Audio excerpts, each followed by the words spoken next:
أذوب بعينك الحلوة وسكرها وحتى الدنيا أنساها.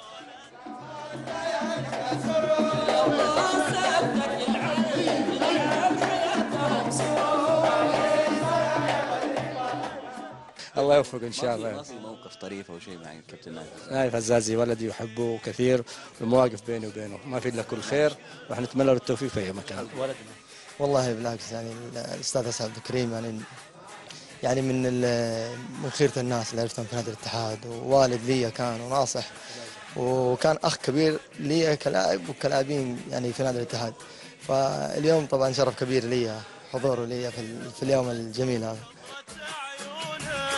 وصاروا من حلاوتها يحبونك، وادري ان لوحدي اقول له الف الف مبروك. بس ها؟ مالك موقف معاه ولا شيء حاب تقوله؟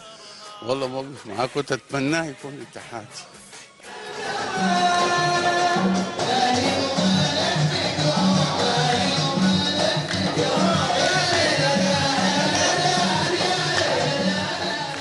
ان شاء الله موفق ان شاء الله، اتمنى لك التوفيق ان شاء الله. موفق التوفيق في من هذا الشباب وفي الزواج ان شاء الله. ان شاء الله. وان شاء الله تجيب لنا لاعب بعدين بس يكون اتحادي، لا تودي نادي ثاني.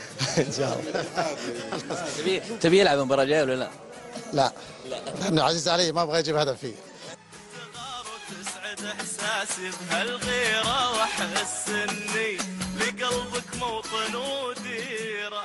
تغار وتسعد احب اهنيه واهني الكابتن نايف الزواج المبارك ان شاء الله، وبارك له واقول له الله ان شاء الله يوفقه وحياه سعيده وحياه جديده ان شاء الله. ندعي له بالبركه وندعي له ان شاء الله بالسعاده ان شاء الله البالغه ان شاء الله. وليد هو راح يشارك في المباريات لا الان صرف له اجازه بالنسبه لنا والى الموسم القادم ان شاء الله، ويكمل تاهيله ان شاء الله بعد اسبوعين ثلاثه يرجع للتاهيل.